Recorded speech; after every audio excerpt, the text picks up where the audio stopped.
Record high today, close to $55 a barrel. Just over $75. The law of supply and demand being Higher what it prices, is, that is what is driving up tight supplies, control of the world's great oil reserve. Our appetite fell for into the gasoline hand. has only Because that one man has already led to rolling blackouts. The far left would have you believe the Bush administration tried to get us into it. This is the American dream of freedom on wheels.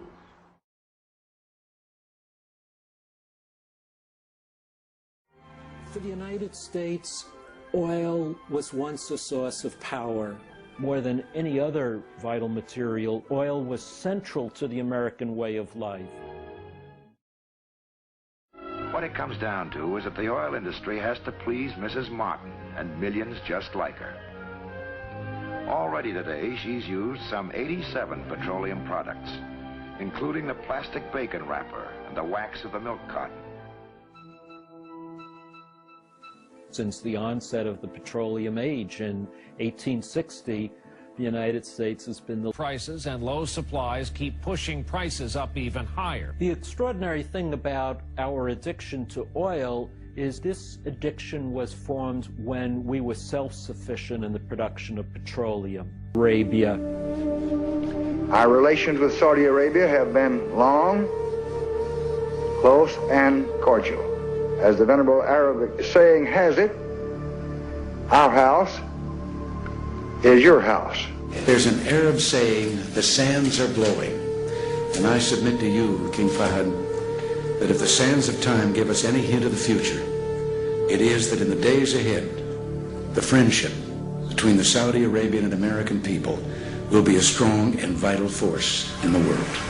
So even when American presidents speak about our deep commitment to the spread of democracy worldwide, and we rail against other countries, Iran or Sudan, Venezuela, for their lack of democracy, we conspicuously ignore the total lack of democracy in Saudi Arabia year after year after year. There are questions about how good a friend Saudi Arabia has really been to the U.S. Experts and U.S. officials give the Saudis low marks, charging that they continue to export the ideology of terror. Human rights groups and Saudi dissidents also complain about the pace of reforms promised by King Abdullah. And so, since we became reliant on imported oil, it has become a source of weakness for the United States. One of the most colorful visits to the presidential cruiser was that of the ruler of Saudi Arabia, King Ibn Saud. The 65-year-old monarch leaves his country for the first time to attend this.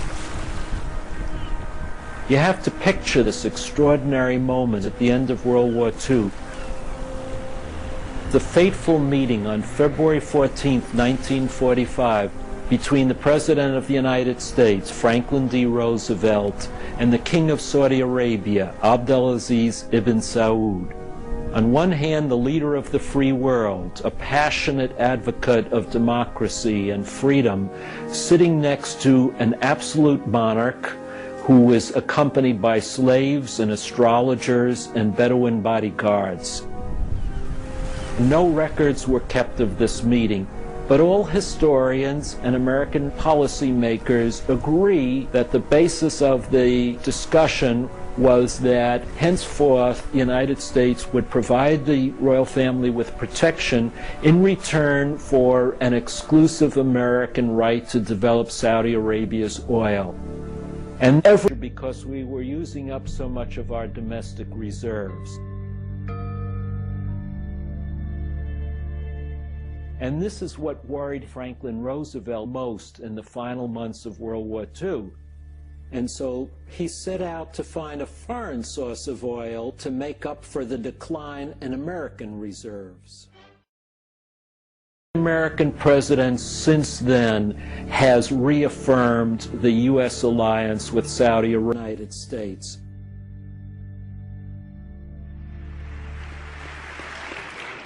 America is addicted to oil, which is often imported from unstable parts of the world.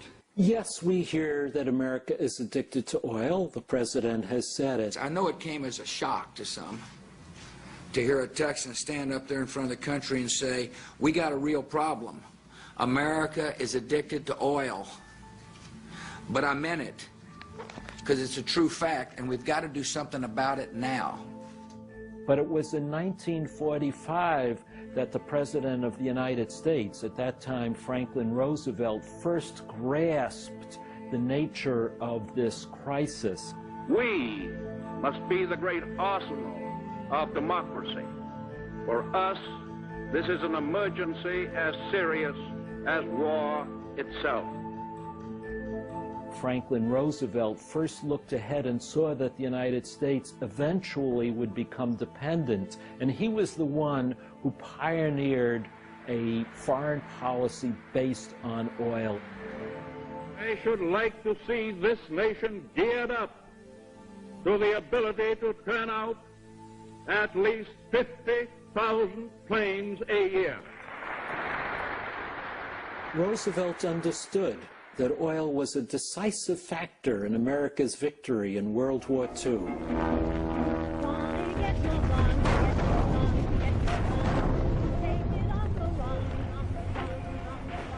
We triumphed over the Germans and Japanese, true by military prowess and the leadership of our generals, but also because the U.S. had a superior industrial capacity. We were able to produce so many thousands of tanks and planes, and we had the petroleum to fuel those weapons, whereas the Germans and Japanese did not.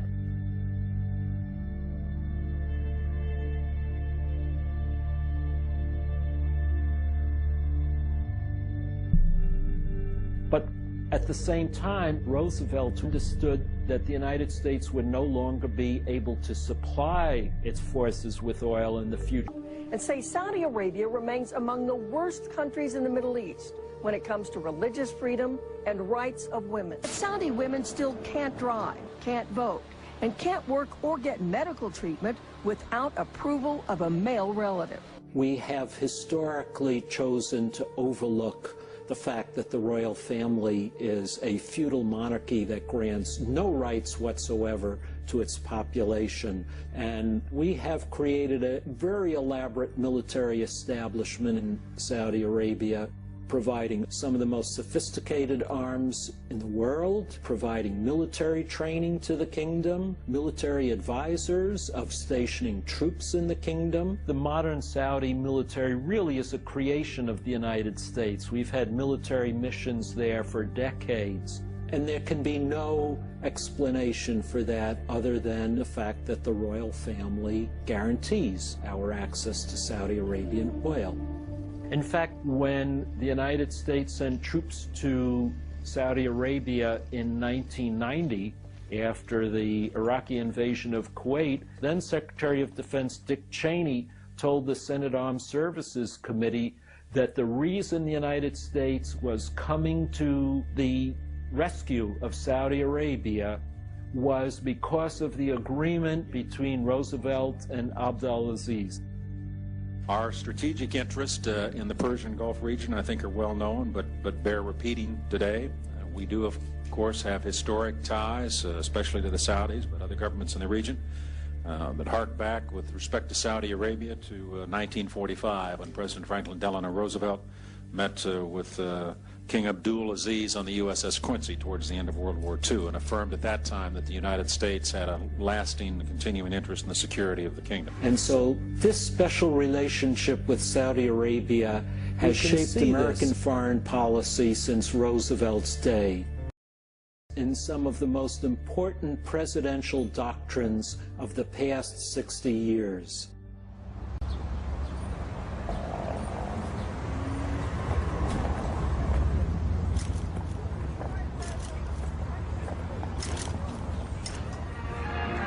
Alarmed at the rapid expansion of totalitarian interests in Europe and Asia, President Truman addresses a joint session of Congress on our changing foreign policy.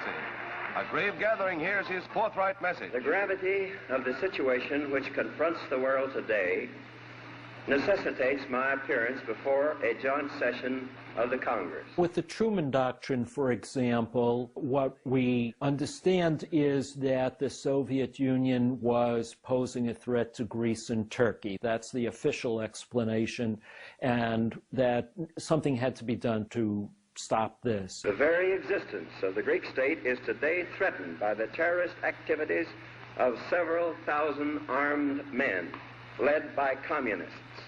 But Truman was really worried about Soviet efforts to dominate the Persian Gulf area and to control the flow of oil from the Persian Gulf. In fact, declassified documents show that the Truman administration was so concerned about a possible Soviet takeover of the Persian Gulf that they contrived plans to plug up Saudi Arabian oil fields in case the Soviets came in and took over the area and we were forced to abandon the region. But he was fearful that the American public wasn't ready for military intervention in the area, so he decided to couch this in terms of a vast Soviet conspiracy against free peoples around the world. If we falter in our leadership, we may endanger the peace of the world, and we shall surely endanger the welfare of this nation. And that became known as the Truman Doctrine. But if you look closely at the diplomatic history, you will find that what was really on the minds of American policymakers at the time was the possibility of a threat to Saudi Arabia and the oil flow from the Middle East. And the same geopolitical concern over Soviet domination of the Persian Gulf and its oil shaped the Eisenhower Doctrine. The Middle East has abruptly reached a new and critical stage in its long and important history. If the nations of that area should lose their independence, if they were dominated by alien forces hostile to freedom, that would be both a tragedy for the area and for many other free nations whose economic life would be subject to near strangulation. The oil flow from the Persian Gulf is so essential to American security and well-being that we'll do anything necessary to protect it. If power-hungry communists should either falsely or correctly estimate that the Middle East is inadequately defended, they might be tempted to use open measures of armed attack. If so, that would start a chain of circumstances which would almost surely involve the United States in great military action. These sorts of brazen announcements that the United States would use force to protect its interests continued right through to the Vietnam War.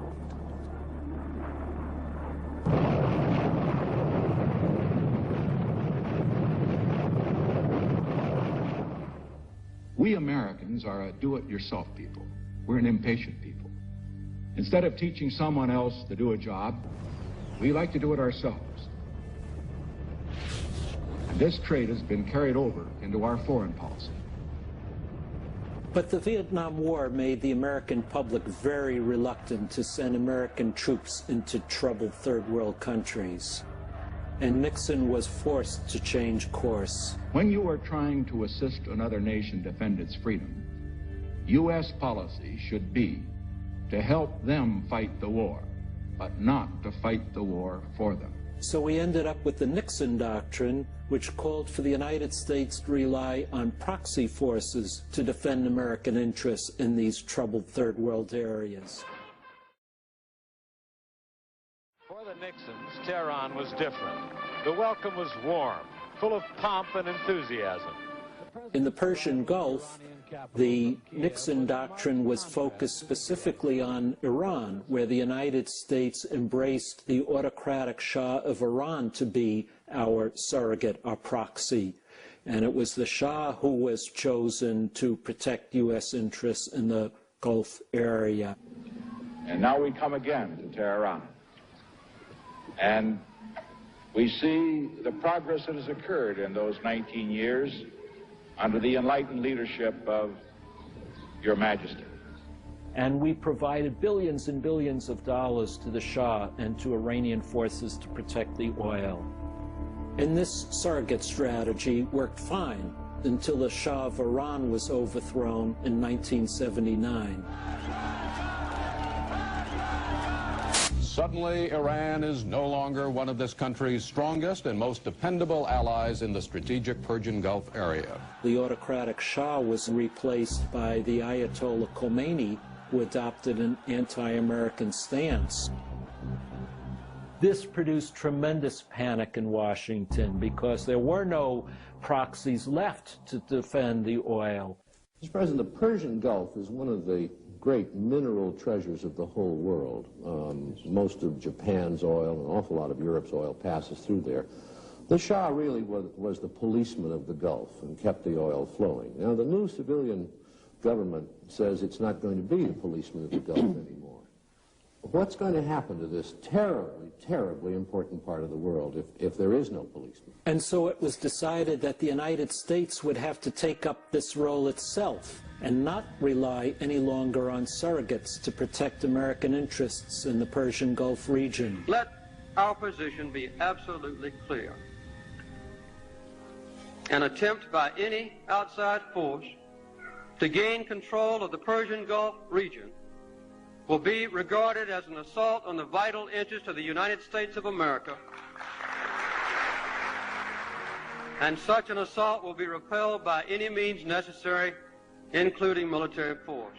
This was a radical step because for the first time it said explicitly that the protection of Middle Eastern oil was a vital national security interest of the United States.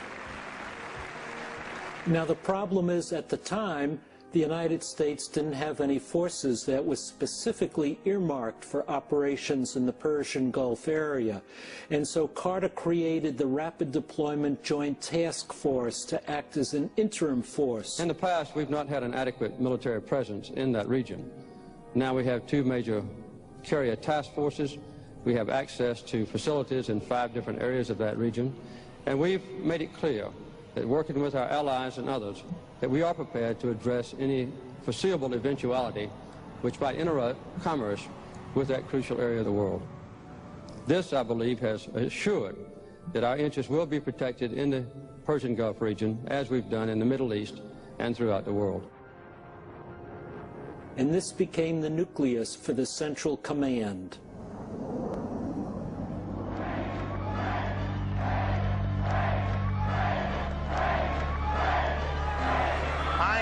Frightened by what lies ahead, and I don't believe the American people are frightened by what lies ahead. President Carter lost the election in 1980 and Ronald Reagan stepped in. And despite all of his criticism of Carter, Reagan took the initiatives of the Carter Doctrine and beefed them up even further. Deterrence means simply this: making sure any adversary who thinks about attacking the United States or our allies or our vital interests concludes that the risks to him outweigh any potential gains. Once he understands that, he won't attack. And among his first actions was to take the Rapid Deployment Joint Task Force and make it even bigger, and it was he who converted it into the Central Command in 1983. Central Command is a very recent addition to the roster of America's unified commands. We've long had a European command, a Pacific command, a Southern command in Latin America, but there was none in the Middle East. And this is where most of the world's remaining oil is located. President Reagan created the Central Command to exercise control over American forces in that middle part of the world.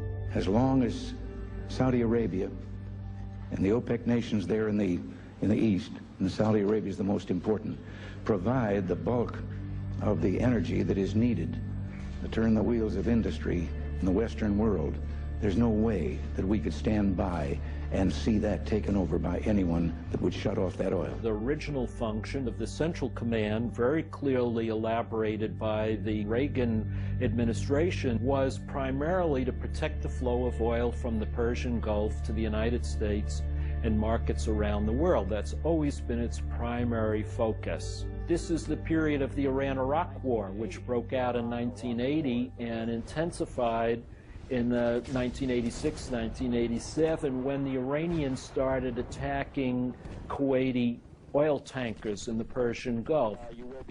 What Reagan did is say, okay, let us stick American flags on the stern of Kuwaiti oil tankers, which means it's legitimate to protect them by the American Navy. And that's exactly what happened. After months of policy confusion and political debate, the U.S. Navy is poised today just outside the Persian Gulf to escort the first 2 Kuwaiti tankers past Iranian guns. 5 warships to be used in the first leg have a mix of almost every weapon in the Navy's arsenal.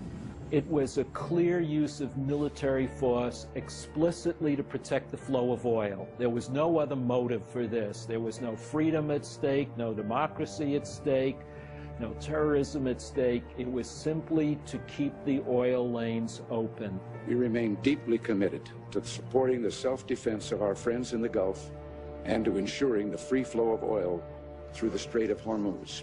This has always been the primary function of the Central Command, to protect the flow of oil from the Persian Gulf to the United States and its allies.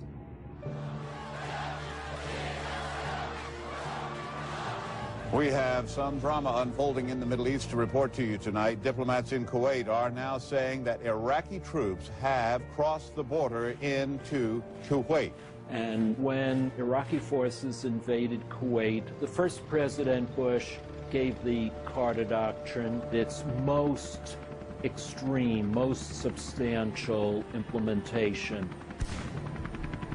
It is about our own national security interests and ensuring the peace and stability of the entire world. When President Bush met with his advisors at Camp David on August 3rd and 4th, the fear was that Saddam Hussein was within striking range of Saudi Arabia's oil fields, and this created a panic situation in Washington. This will not stand. This will not stand, this aggression against Kuwait. And President Bush concluded at that moment that we had to act militarily. We have sent forces to defend Saudi Arabia. The integrity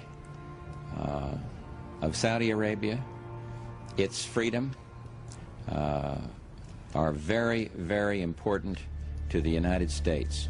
What's so interesting here is how clear it was in August and September 1990 that oil was the trigger for U.S. intervention in the first Persian Gulf War. Our jobs, our way of life, our own freedom, and the freedom of friendly countries around the world would all suffer if control of the world's great oil reserves fell into the hands of that one man, Saddam Hussein.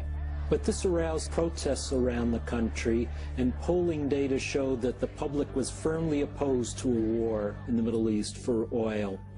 So over the course of the next few months, Bush changed his tack. Some people never get the word. The fight isn't about oil. And he stopped talking about oil. I'm deeply concerned about Saddam's efforts to acquire nuclear weapons. Saddam Hussein systematically raped, pillaged, and plundered a tiny nation. And oil simply disappeared from the discourse. And that's what we're dealing with. We're dealing with Hitler revisited, a totalitarianism and a brutality that is naked and unprecedented. And increasingly elaborate reasons were given for going to war. We had kids in incubators, and they were thrown out of the incubators so that Kuwait could be systematically dismantled. And only then did Congress vote in support of that first war, Operation Desert Storm.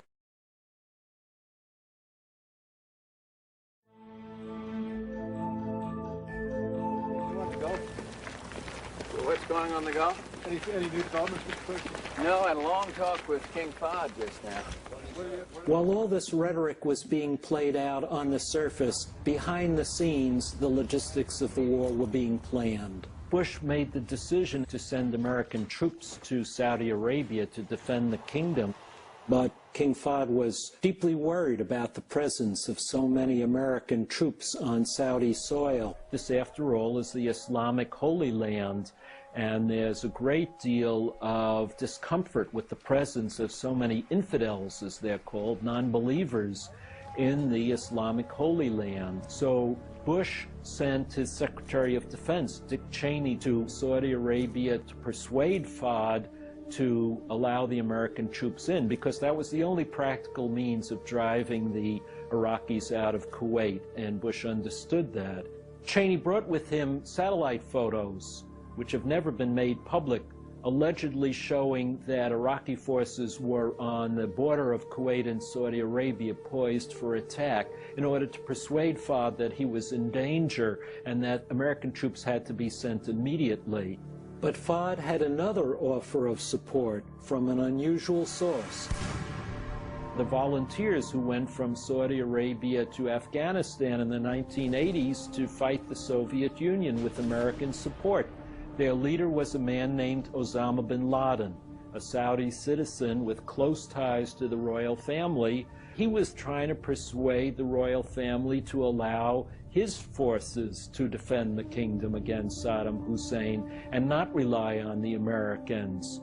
And so it took Cheney a great deal of persuading to get Fahd to agree to allow the American troops in. I made to the king at the direction of the president, and meeting with him in Jeddah on August 6th included specifically that we were prepared to deploy significant force to the kingdom, sufficient force to deter further aggression. Secondly, that we would stay as long as we are needed.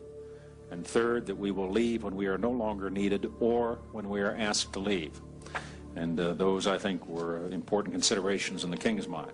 And it was this last condition, that American troops leave as soon as the fighting in Kuwait was over, that convinced King Fahd to accept the American offer and to reject the offer from Osama bin Laden. But when President Bush announced the victory in Kuwait at the end of February 1991, the decision had been made already not to invade Iraq, but to contain it from outside. None of us want to move forces into Baghdad, or frankly, we don't want to have any more fighting.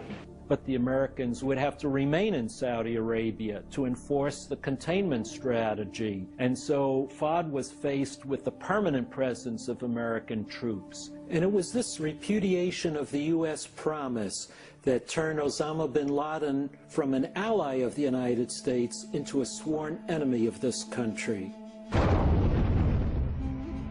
The bodies of 5 Americans killed in a bomb attack in Saudi Arabia. Car bombs exploded today outside a United States training facility in Riyadh. A truck bomb exploded at the gates to a U.S. Air Force facility in Saudi Arabia this evening. There are deaths and there are scores of casualties. Early this morning, 2 U.S. embassies in East Africa were the target of bombs. One ripped through the embassy in Dar es Salaam, the capital of Tanzania, at about 3:40 a.m. Eastern Time. Almost simultaneously, 450 miles to the north, a blast tore through the U.S. Embassy in Nairobi. The USS Cole was attacked in Yemen. Al-Qaeda militants rammed an explosives-laden boat into the ship, killing 17 sailors.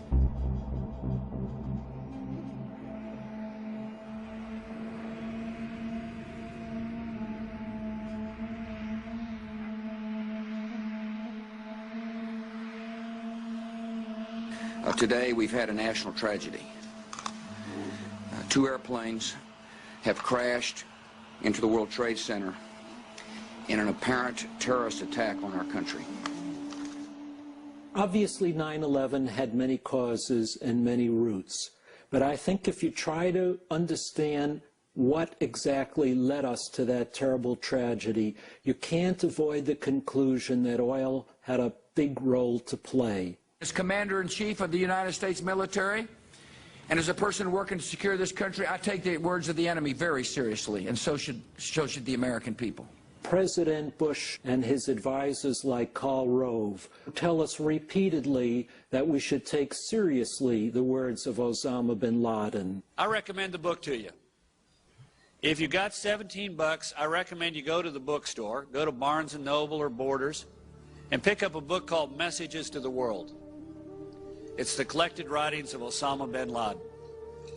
He's a pretty smart guy and sophisticated. He wants to dominate the world. And the way to do it is one simple 3-letter word: oil.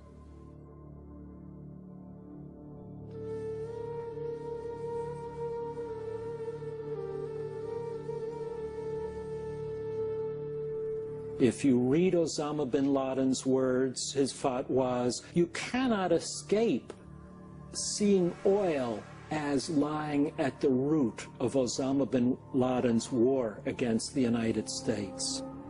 And so in our alliance with the royal family, which is rooted in our addiction to Saudi Arabian oil, we have in fact provided the fuel for Middle Eastern terrorism. Repeat after me. I, George Walker Bush, do solemnly swear. And this is my greatest complaint with the Bush administration. President Bush and Vice President Cheney had a remarkable opportunity in 2001. They could have chosen that moment. It was the perfect moment to say, we are at a turning point. We're in a new century. This is the time to plan ahead for the end of oil abundance.